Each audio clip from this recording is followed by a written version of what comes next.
우리 함께 믿음의 고백하시겠습니다. 기도하는 가정에 소망이 있습니다. 같이 믿음의 고백하십니다.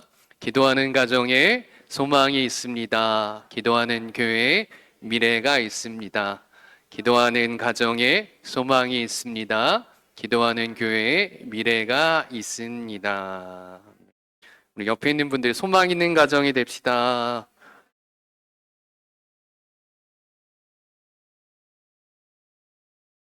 한 번 더 인사해야 되겠는데요. 이 인사를 해야 될지 모르겠어요. 제가 먼저 지금 감기 걸려 있어서 감기 걸리지 말고 빨리 나읍시다라고 지금 독감 한 번 걸렸더니 생각보다 목감기가 빨리 안 낫네요.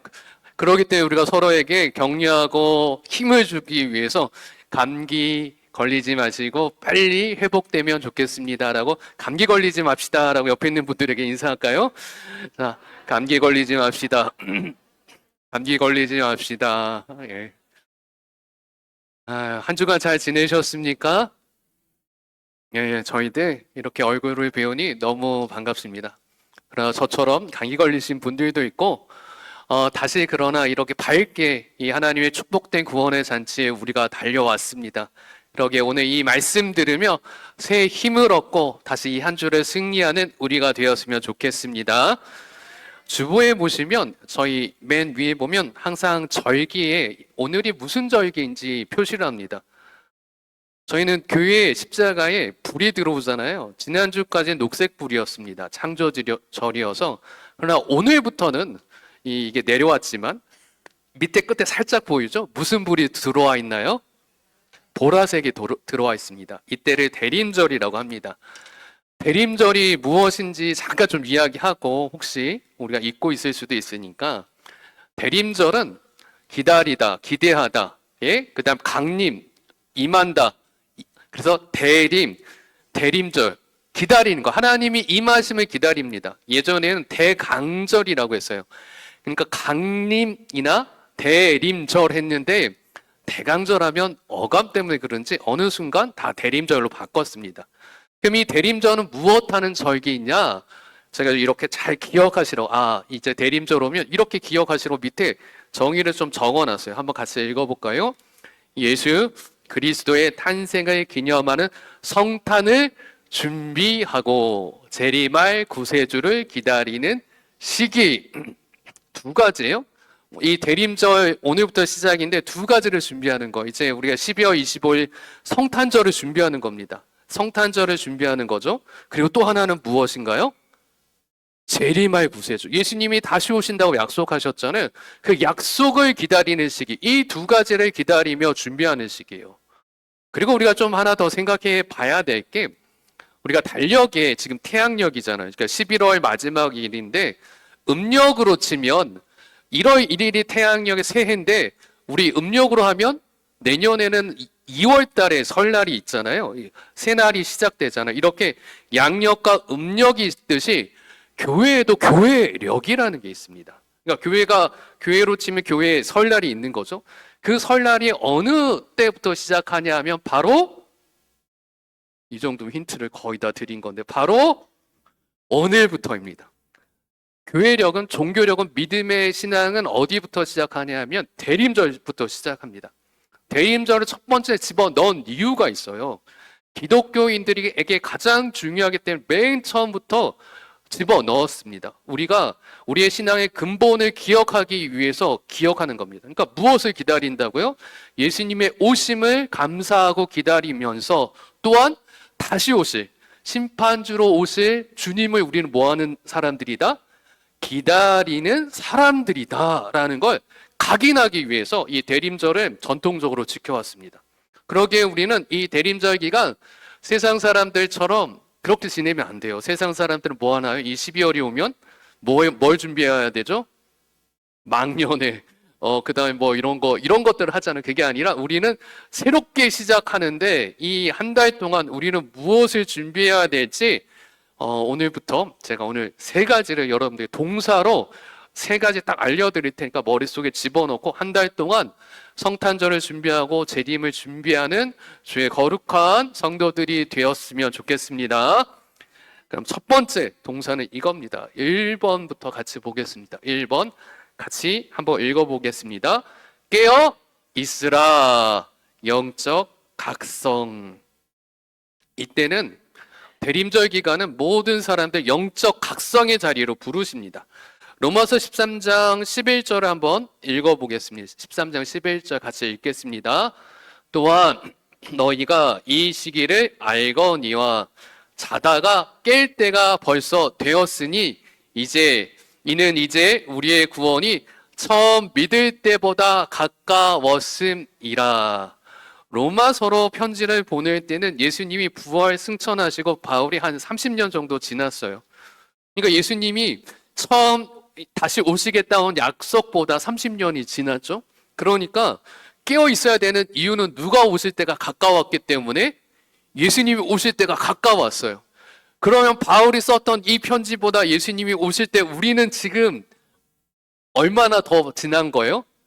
2000년이 더 가까워진 거예요. 그러니까 바울 때보다 우리 때 예수님이 더 가까이 왔다는 거, 이 영적 분위기를 분별해야 됩니다. 그래서 이 대림절 이 기간 동안 우리는 이 구절을 다시 한번 생각해야 되는데, 다음 PPT 보여주면 대림절 애드벤트라고 하거든요. 강림이라고 합니다. 이건 로마 황제가 각 도시를 순방할 때 나온 말인데요. 그분이 로마 황제가 그 도시, 자기 수도 로마가 아니라 다른 속국에 가면 어떻게 되냐면 그 왕이, 그 황제가 오게 되면 그 도시는 큰 축제가 있어요. 처음에 그 황제가 올 때 뭐부터 시작할까요? 우리 예수님 오실 때 뭐부터 시작하죠? 뭐가 하죠? 이게 누가? 천사들이? 나팔 불 때 나의 이름. 왜냐면 나팔 불면서 황제가 입성을 해요. 그럼 그 도시가 황제가 온다는 거 다 알고 다 준비하고 있어요. 깨어서 준비하고 모든 것을 길에 나와서 그 황제를 맞이할 준비합니다. 근데 그거를 이제 초대교회 교인들이 그 생각하고 이렇게 얘기한 거예요. 예수님이 다시 오실 때는 누가 나팔 불어요? 천사들이 나팔 불고 우리의 이름을 부르면 우리가 주님이 오신 그 구름 위로 올라가서 예수님이 맞이하는 그 장면을 생각하는 거죠. 그래서 그 날을 기다리는 거예요. 다시 PPT 보여주세요. 그래서 이 대림절 뭐 하는 시기냐? 다시 한번 읽어볼게요. 주님의 다시 오심을 기억하며 삶을 정돈하는 시기입니다. 그러니까 단순히 성탄절 망년회를 준비하는 날이 아니에요. 어떤 날이냐? 이 기간 동안에는 예수님이 도적같이 속히 오신다고 했잖아요. 이렇게 설교하다가 우리가 이 예배 가운데 예수님 오시면 우리는 완전히 땡큐죠. 적어도 우리는 확실히 천국에 갈 수 있잖아요. 그 이름 불렀을 때 예배 드리는데 확실히 예수님께 우리가 천국에 갈 수 있잖아요. 근데 오늘 갑자기 어디 다른 데 놀러 갔다. 그럼 얘기가 달라지는데 오늘 예배 때 부르면 좋습니다. 그러나 예수님 오실 날은 누구도 알 수가 없어요. 그렇기 때문에 이 기간 동안 다시 한번 뭘 정돈해야 돼요?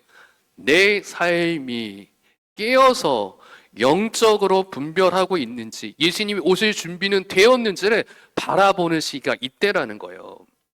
마태복음 25장에 보면 열처녀 비유가 있는데, 제가 이제 인터넷에 이렇게 그림들 좀 찾다 보니 한 블로그에 굉장히 심플하지만 잘 표현한 블로그의 그 그림들이 있어서 제가 이렇게 좀 가지고 왔어요. 예수님을 기다려야 하는데 이 장면에서 보면 위에 있는 사람들도 사실은 졸고 있는 장면이에요. 이 열처녀들이 나옵니다. 이 신랑이 와야 되는데 이 열처녀들이 지금 뭐 하고 있어요? ZZ 표시면 다 자고 있어요. 다 자고 있다는 것은 무엇인가요? 자고 있다는 것은 그 신랑이 올 준비가 되었다 안 되었다? 안 되었다라는 거예요. 그래서 어떻게 해야 된다? 첫 번째, 이 대림절 기간 동안 우리는 어떻게 해야 된다? 깨어 있어야 된다.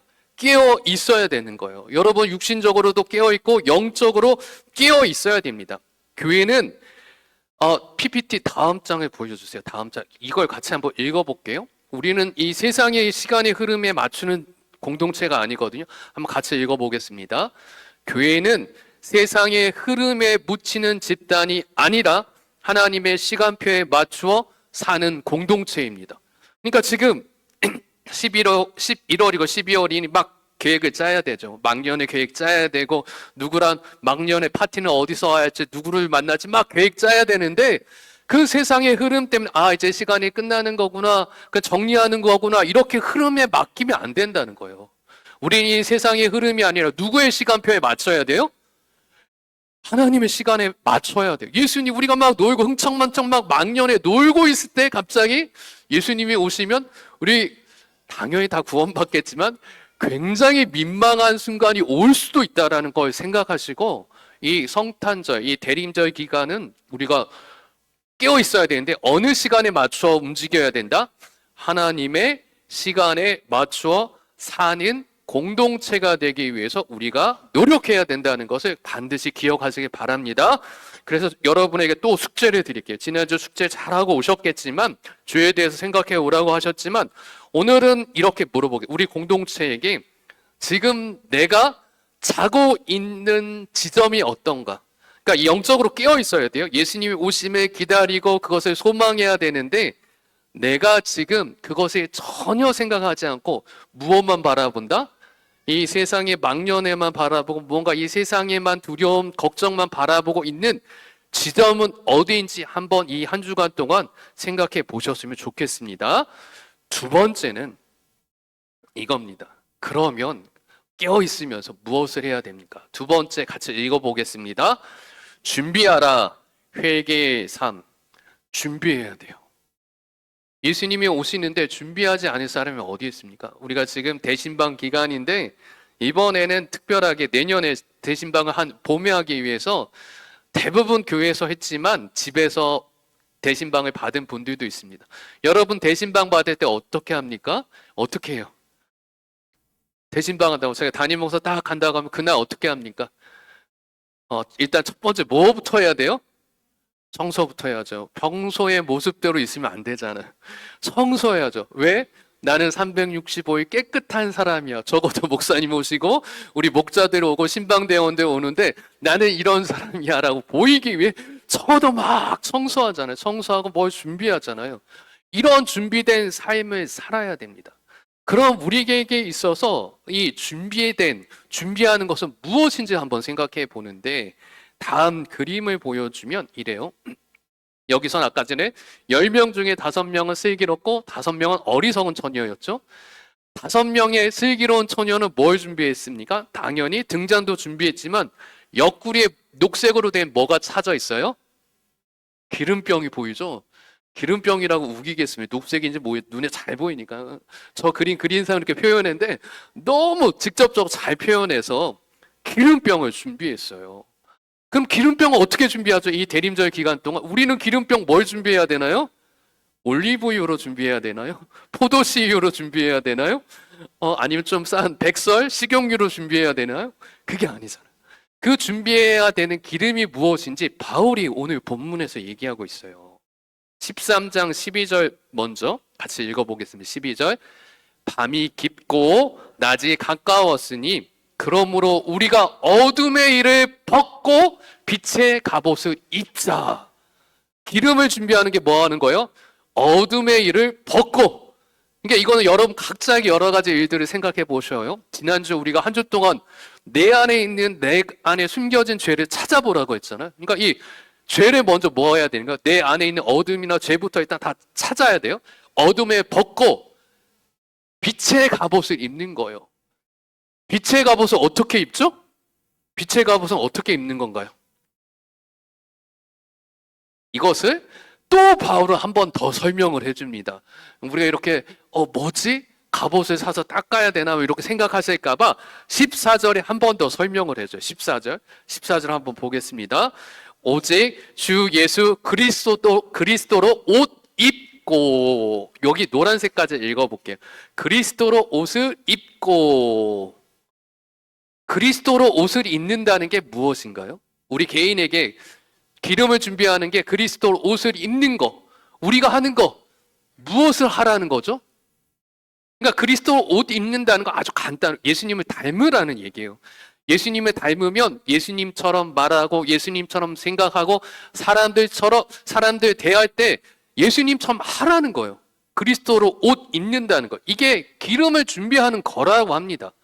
그러면 예수님으로 우리가 그 말씀이 우리 안에 머물게 하려면, 그 생각이 우리의 생각이 되게 하려면, 예수님처럼 사람을 대하려면 우리는 실천적으로 무엇을 해야 되나요? 우리가 그래서 하는 게 있잖아요. 제가 여러분들 이 일을 하기 위해서 우리 교회는 이것을 선포하고 하고 있잖아요. 무엇을 해야 되죠? 여러분 각자는 첫 번째, 이제 이 정도면 웬만하면 답이 탁 나와야 돼요. 두 글자입니다. 영어로 된 두 글자인데 한글로 저희 맨날 얘기하죠. 큐티요, 큐티. 큐티가 뭐 하는 겁니까?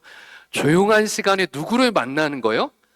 예수님을 만나는 거예요. 예수님을 만나야지 그분을 닮던지 말던지 그분이 어떤 생각을 하는지 그분이 얘가 어떻게 기도하는지 알 거 아니에요. 매일 몇 분? 10분. 많이도 안 바랍니다. 일주일에 한 번 성경책 꺼냈다가 주일 예배 때만 제 설교 듣고 말씀 받았다 하지 마시고 저희 교회가 실천적으로 하는 거 첫 번째 큐티를 이제 다시 한번 도전해 보십시오. 새해입니다. 대림절 새해이기 때문에 예수님의 옷을 입기 위해 말씀을 보고 기도하는 것이 매일매일 삶에 딱 10분만 하나님께 드리시는 우리 모두가 되었으면 좋겠습니다. 그리고 또 하나 공동체도 이 대림절 기간 준비해야 될 게 있어요. 우리의 담 교회 공동체가 그러면 이 빛의 갑옷을 입는다는 것, 예수님의 옷을 입는다는 건 무엇일까요? 우리 서로들을 바라보면서 무엇을 해야 될까요? 여러분들 교회 공동체잖아요. 여러분들 어떤 일을 해야 될까요? 빛의 갑옷을 입는다는 거. 한번 옆에 있는 사람들 보세요. 저를 보지 말고 관계니까 교회 건물 잘 닦는 거 청소하는 거 이런 거 당연히 그러지만 교회는 사람입니다. 사람들끼리 여러분들이 예수님 되었을 때 이 사람이 어떻게 해줘야 될까요? 한번 보세요. 한번. 이분들의 필요를 채우기 위해 여러분들이 예수님이라면 여러분들이 우리 공동체 뭘 해야 되겠습니까? 말은 어떻게 한다? 어떻게처럼? 예수님처럼. 그러니까 이런 거죠. 제가 이제 7년째 이제 저도 이제 사투리 좀 쓰고 있는 것 같아요. 제가 처음에 왔을 때 제가 계속 얘기했죠. 미용실에 갔어요. 미용실에 딱 하는데 제 말투가 서울 말투인데 딱 보자마자 그러는 거예요. 어디서 왔냐요? 머리 깎으러 왔네요. 서울에서 왔다고 이렇게 친절하게 했는데 딱 얘기하시는. 우리 목포 사람 말 센데. 참 힘드시겠네. 그래 머리 막 깎아주시는 거예요. 그래서 처음에 저는 목포가 그런지도 모르고 있다가 갔는데 갈 때마다 제가 서울 말투로 하니까 그 얘기 다 하는 거예요. 그래서 제가 7년 동안 계속 얘기했죠. 기독교인은 교회에서 말투가 목포 사람이어서 말이 센 거보다 우리가 기독교인이기 때문에 센 말투가 아니라 어떻게 말을 해야 된다? 부드럽게 말해야 된다. 친절하게 말해야 된다. 예수님이 가난하고 죄인들에게도 친절하게 다가갔던 것처럼 우리가 부드럽게 말하는 거. 한번 옆에 있는 분들에게 한번 부드럽게 한번 말해 보시겠습니다. 말해 보시겠어요? 잘 오셨습니다. 하나님이 당신을 사랑하십니다. 부드럽게 지금처럼 잘 오셨습니다. 이렇게 말고 다시 부드럽게 한번. 일단 목소리 톤도 예수님이 그러셨겠어요. 그럼 죄인들도 무서워서 도망간다니까요. 예수님이 옆에 있어야 돼요. 부드럽게 말투부터 배우셔요. 공동체가. 다시 한번 잘 오셨습니다. 예수님이 당신을 사랑하십니다. 그래야 됩니다. 우리 공동체는 예수님을 닮아가기 위해서 말부터 그리고 먼저 손을 내밀고 그들을 안아줄 수 있는 우리 모든 사람들이 되시기를 주님의 이름으로 축복합니다. 그리고 우리는 이 공동체 그래서 함께하는 거예요. 말씀의 기준을 회복하기 위해서 함께하는 겁니다. 그리고 그것을 실천해야 돼요. 우리가 두 번째 표 다시 한번 볼까요? 준비하라. 무엇을 준비하냐? 회개의 삶을 준비하는데 실천적으로 준비해야 돼요. 그러니까 이 얘기는 입으로만 생각으로만 하는 게 아니라 믿음 생활은 실질적으로 하는 거예요. 그것을 교회에서 실천하십시오. 교회 왔는데 예배 혼자 딱 드리고 그냥 후다닥 빨리 간다 하면 우리는 실천적 삶을 살지 못하는 거예요. 내가 다른 사람에게 친절하게 한마디 하고 그를 위해 위로할 때, 제가 오늘 들어올 때 봤어요. 이름은 밝히지 않겠지만 끝에 있었던 우리 권사님이 가셔서 이 권사님 위로하시면 이렇게 손을 얹으시면서 얘기하는 걸 제가 봤습니다. 이 얘기를 할 때 어떤 분이신지는 아실 거예요. 당사자는. 그런 거예요. 이분이 어떤 아픔이 있는지 우리 너무나 잘 알잖아. 그럼 어떻게 합니까? 오셔서 일단 우리 개인 기도하는 것도 중요하지만 그분이 교회에 오셨으면 어떻게 해야 돼요? 가서 안아주고 내가 기도하겠습니다. 한마디라도 진짜로 해줄 수 있는 사람. 그것이 준비하고 기름을 준비하는 사람임을 기억하시길 바랍니다. 나 혼자 예배 잘 드리고 나 혼자 천국 가고 나 혼자 복 받고 가면 진짜 복을 못 받을 수도 있어요. 그래서 우리는 정말 회개의 삶을 실천적으로 살아내는 공동체가 되시기를 주님의 이름으로 축원합니다. 마지막이에요. 3번 함께 읽어보겠습니다. 소망을 붙들라 기다림의 신앙. 우리 성도들에게 참 신앙은, 참 소망은 무엇입니까? 성가대에게 물어봐야 되겠어요. 성가대가 오늘 이 주제로 찬양을 했어요. 하나님은 다 계획이 있으신 것 같아. 참 소망, 우리 신앙인의 참 소망은 무엇일까요? 성가대 가사에 나와 있어. 그냥 부르셨네. 여러분들 조금 들었잖아요. 우리 믿는 사람들의 참 소망은 무엇인가요? 제가 시험 만들게 그림을 보여드리고 이분이 그림까지 이렇게 그려놔서 이 그림 때문에 이 그림들을 선택을 그림을 보여주세요. 자, 5처녀가 지금 어디 가고 있어요? 신랑이 있는 그 문으로 들어가는데 조금 더 상징적으로 얘기했죠. 그냥 그 신랑의 잔치자리에만 들어가는 게 아니라 그 신랑이 누구예요?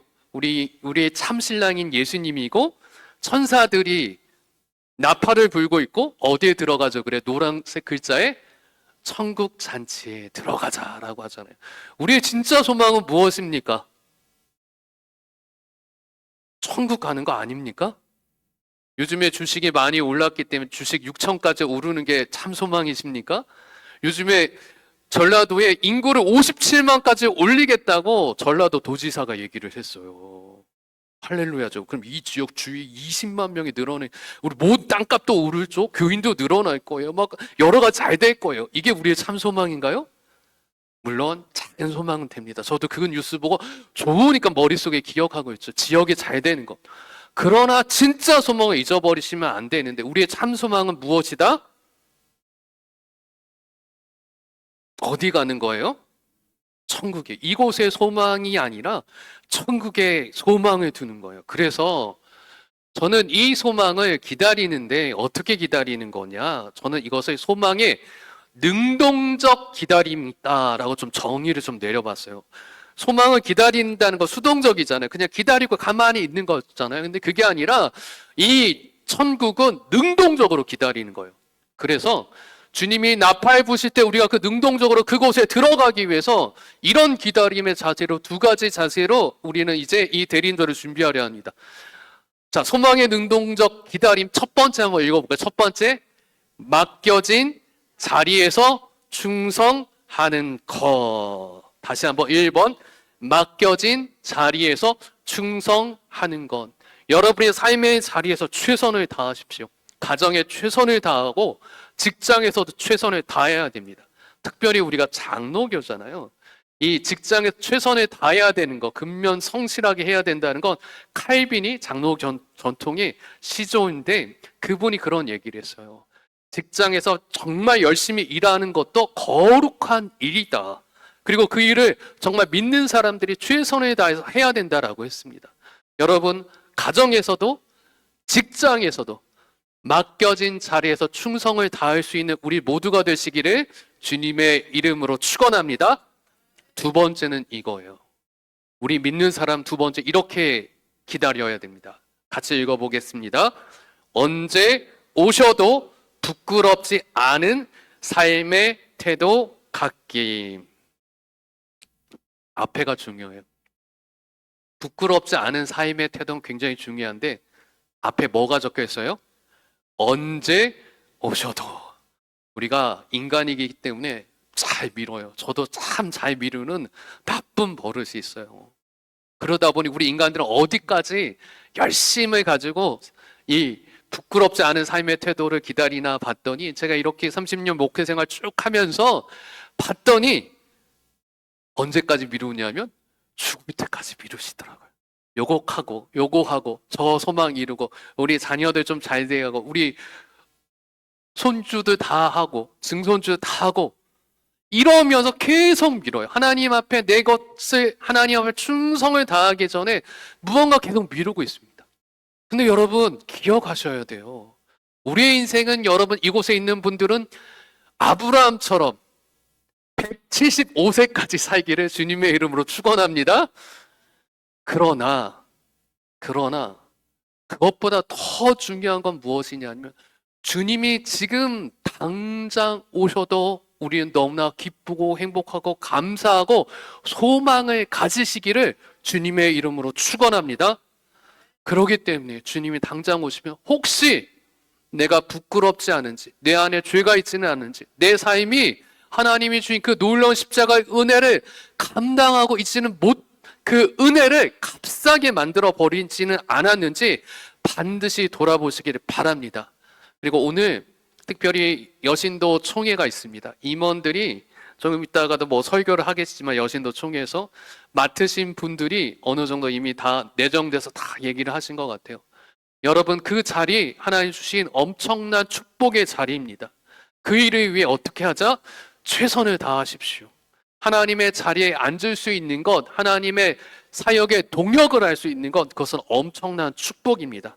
오늘 여기 있는 우리 모두도 우리 여신도 총회장님 새로 뽑히는 분을 중심으로 우리 교회가 다시 한번 정말 최선을 다해서 하나님 오실 때, 언제 오실지 모르지만 그 오실 때 하나님 우리 예담교회는 주님 앞에 부끄럽지 않은 교회였다라고 선포하고 기쁨으로 달려갈 수 있는 주의 거룩한 우리 예담교회 모든 성도들이 되시기를 주님의 이름으로 축원합니다. 오늘 같이 찬양하실 곡은 주님 일하시네, 주가 일하시네라는 찬양입니다. 여러분, 제가 계속 이야기하지만 하나님께서 쉬셨을 때는 단 한 번밖에 없었어요. 그때가 언제였냐? 창조를 다 하시고 6일 동안 창조가 너무 아름다우셨어요. 그리고 나서 더 이상 할 일이 없으셔서 하나님이 7일째 안식하고 쉬셨다고 합니다. 그런데 하나님 만드신 완전한 세상이 무엇이 들어왔죠? 죄가 들어오면서 모든 것이 깨져버려요. 그래서 예수님이 오셔서 2000년 전 예수님이 오셔서 안식일 날 쉬어야 되는 그 안식일에 계속해서 병자를 고치는 거예요. 그때 바리새인들이 와서 막 예수님을 너는 죄이다, 율법을 어긴 사람이다 했을 때 예수님이 어떤 이야기를 하셨냐? 아버지께서 지금까지 일하시니 내가 일한다. 주님은 지금도 일하세요.